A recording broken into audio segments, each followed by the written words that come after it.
Marco Polo, His Travels and Adventures, Chapter 3, Part 2. One day, a hospitable chief proposed to the Polos that they should form part of a hunting expedition which was about to set out in search of savage game on the neighboring hills. This proposal gave young Marco a thrill of pleasure, for he had begun to think that their journey was getting monotonous. At first his father refused to let him go with the hunting party, but Marco begged so persistently, and the chief brought out a horse for his use that seemed so strong and steady that Niccolo finally yielded. Not only horses, but elephants also, bore the sportsmen to their scene of action, and after traveling for 2 days across the plains and among the hills, the party encamped on a river bank. Then Marco, for the first time, saw the fierce, wild sport which the Asiatic hills and jungles provided. He was too young and too little skilled to take any active part in the hunt for wild beasts, but roamed the lofty forests and brought down many a bird of gorgeous plumage, which proved afterwards to afford the sweetest and most delicate nourishment. Once he witnessed from a safe distance a terrific encounter with a gigantic tiger, which the natives attacked from the backs of their elephants, and at last succeeded in killing and dragging with his magnificent striped hide into the camp. Marco was afterwards to become quite accustomed to this thrilling sport and to deal with his own hand many a finishing blow upon lion and tiger and famished wolf. After crossing the eastern edge of Turcomania, the travelers entered the picturesque and fruitful country of Greater Armenia, with its broad, fertile plains and its grim and narrow mountain passes, the same country, indeed, which in our own times has been so often the scene of conflict between the Russians and the Turks. They passed near or by the very spots where the now famous fortresses of Kars and Erzurum stand, and as they proceeded, they were surprised to find the region so thickly dotted with towns and villages, and sometimes quite stately cities. They found the inhabitants, who were for the most part Tartars, as little disposed to molest them as the Turkomans had been, though now and then, as they went through lonely districts, they were menaced by brigands. With them were several native guides, whose language was already familiar to the 2 elder Polos. One day, one of these guides stopped and pointed to a mountain whose dim outline could just be made out in the hazy distance. "Do you see that mountain?" he said, turning to the travelers. "It is Mount Ararat. It was there that Noah's Ark was stranded after the flood.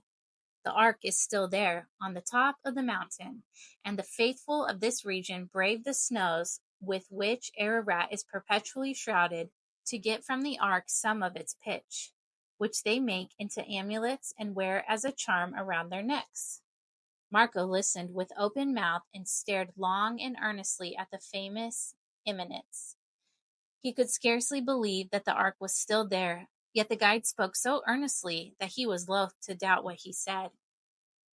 After crossing a lofty range of mountains, they descended into a wide and umbrageous valley, through which meandered a broad, rapidly flowing river. This river, Marco learned, was no other than the Tigris, which flows northward from the Persian Gulf.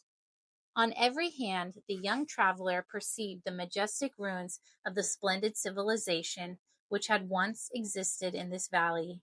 Ruined or decaying cities, with vast walls and lofty palaces and towering temples, were often encountered, and near them nestled the more modern towns and villages still alive with the bustle of trade or the vanity of oriental show. This country was the kingdom of Mosul, and in some of the towns Marco observed manufactories of fine cloth, which was produced with rapidity and skill, and was made of many beautiful colors. This cloth gave the name to what we now call muslin, from the place whence it was first obtained. It was really not muslin, but a much finer texture of silk and gold. The Polos were delighted to find that large numbers of the people of Mosul were Christians, who gave them a welcome all the warmer because of their professing the same faith. As they descended the valley of the Tigris, further towards the Persian Gulf, however, they were destined to meet with a very different kind of people. From the mountain fastness of Kurdistan, there swooped into the valley fierce bands of Kurds, the savage and vindictive race who dwelt in those fastnesses and whose occupation it was to rob and murder. Their very name, which in Turkish means wolves, betrayed their character and habits. Luckily, a large number of Mosul Christians accompanied the travelers, armed to the teeth, purposely to protect them from the inhumane Kurds, and the latter, whenever they assailed the party, were driven back with great loss of life to their mountain retreats again. Marco thought he had never seen such ferocious-looking creatures as were some of the Kurds who were taken prisoners. They were very dark, wore long, fierce mustaches, and their black eyes gleamed with a savage and murderous glare. This danger was therefore escaped, and soon after Marco went nearly wild with joy to enter and see with his own eyes the famous city of Baghdad. He had often heard of Baghdad from the Venetian merchants who had made journeys hither, and often at home had his curiosity been aroused to see the singular sights, the curious people, the ancient temples, gates, and palaces which had been thus described to him. And here he was in the streets of the old Arab city, still in all the glory of its trade, though many of its ancient splendors had departed, and everything he saw filled him with delight. He was delighted when his father and uncle, putting up at the best inn the old city afforded, announced their intention to rest some time in Baghdad, for now he would have leisure to explore it thoroughly, and to hunt up the very scenes of the marvelous tales. He found Baghdad to be not only full of ancient monuments, but a very thriving and busy place, ruled over by a caliph who had a large and valiant army.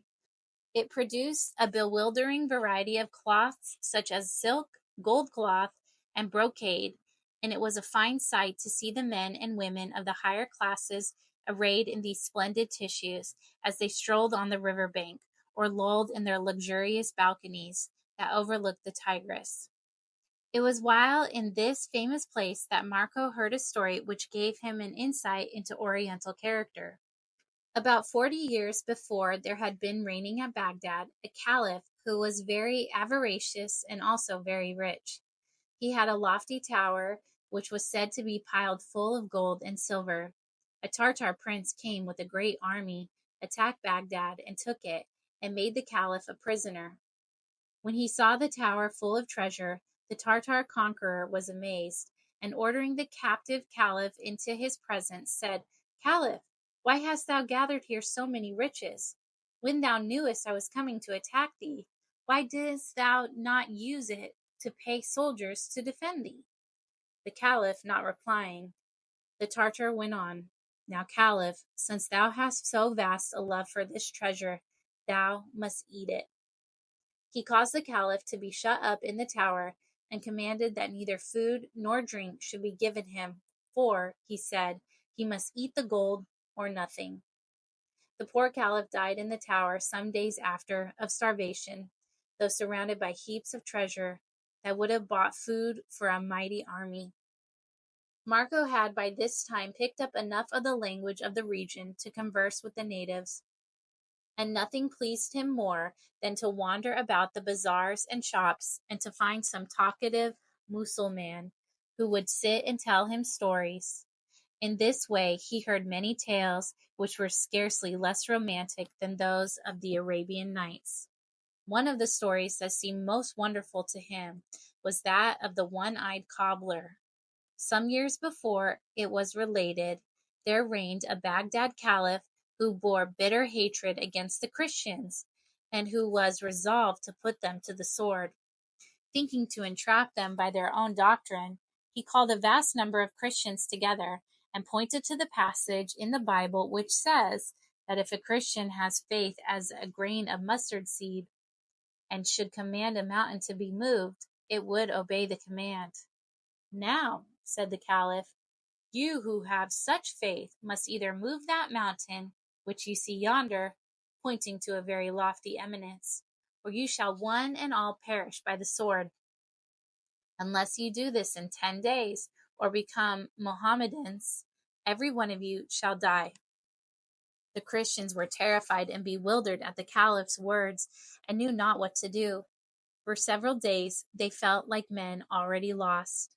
But one day a certain bishop came to them and said that he had a vision from God, and that God had told him that if the Christians would persuade a certain pious cobbler who had but one eye to pray that the mountain should be moved, the prayer would be granted. The cobbler was eagerly sought out. At first he refused to pray for the miracle, saying that he was no better than the rest. But finally he consented to offer up the prayer.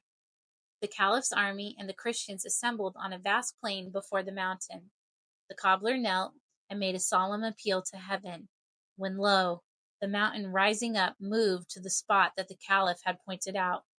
It was said that after this miracle the caliph became secretly a Christian, and that when he died a small ivory cross was found hung around his neck.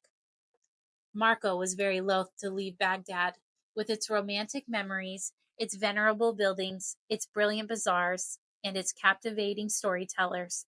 And when one day Niccolo told him that they should set out again early the next morning, he felt exceedingly sorry to hear the news. Fresh scenes, however, soon diverted his mind from the old city, and ere many days he found himself with his father and uncle on a strange galley with lateen sails crossing the Persian Gulf.